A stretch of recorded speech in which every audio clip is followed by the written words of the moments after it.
लोकसभा में नेता प्रतिपक्ष राहुल गांधी 13 मार्च को यूपी की राजधानी लखनऊ पहुंचे, जहां उन्होंने कांचीराम जयंती के मौके पर आयोजित सामाजिक परिवर्तन दिवस कार्यक्रम को संबोधित किया।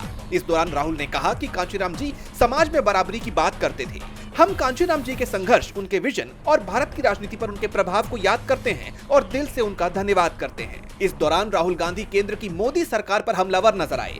पीएम मोदी पर उन्होंने आरोप लगाया कि उन्होंने देश की सुरक्षा से समझौता कर दिया है।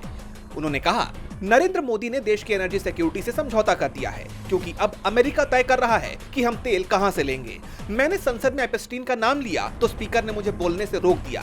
मंत्री हरदीप पुरी पहले से ही कॉम्प्रोमाइज्ड हैं। इनका नाम एपस्टीन फाइल्स में है और ये एपस्टीन के दोस्त रहे हैं। हरदीप पुरी की बेटी की कंपनी में जॉर्ज सोरोस का पैसा लगा है। जैसे ही मैंने संसद में ये बात रखी तो स्पीकर ने फिर मुझे बोलने से रोक दिया। यानी नरेंद्र मोदी दोनों साइड से फंसे हैं। एक तरफ एपस्टीन फाइल्स हैं, दूसरी तरफ अडानी केस है। उन्होंने सीधे पीएम मोदी को घेरते हुए उन पर मानसिक तौर पर खत्म होने का आरोप लगाया और कहा, मैं आपको स्टेज से कह रहा हूं, साइकोलॉजिकली नरेंद्र मोदी खत्म है।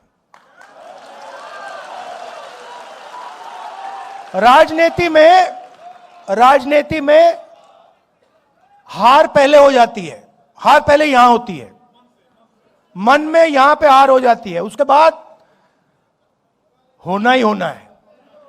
इसके साथ ही साथ उन्होंने अडानी मामले में भी मोदी सरकार को घेरा। राहुल ने कहा, वो अडानी कंपनी नॉर्मल कंपनी नहीं है, वो ऐसे है, यूं है। और पूरा का पूरा जो स्ट्रक्चर है, फाइनेंशियल स्ट्रक्चर है, बीजेपी का फाइनेंशियल स्ट्रक्चर, वो अडानी कंपनी में है। और इस बात को अमेरिकनों ने समझ लिया और पकड़ लिया। इसलिए अमेरिका में केस किया है। भाई और बहनों, वो केस अडानी जी के खिलाफ नहीं है, वो केस सीधा मोदी जी के खिलाफ है। राहुल ने सवाल किया कि अमेरिका के साथ ट्रेड डील पिछले 4 महीने से रुकी हुई थी, क्योंकि सरकार कृषि सेक्टर से समझौता नहीं करना चाहती थी। राहुल ने आरोप लगाया कि पीएम मोदी ने हिंदुस्तान का सारा डेटा अमेरिका को सौंप दिया, अमेरिका के लिए हिंदुस्तान का पूरा बाजार खोल दिया। अमेरिका से कहा कि हर साल 9 लाख करोड़ का सामान खरीदेंगे। अगर अमेरिका का सामान भारत आएगा तो हमारे किसानों और व्यापारियों का क्या होगा?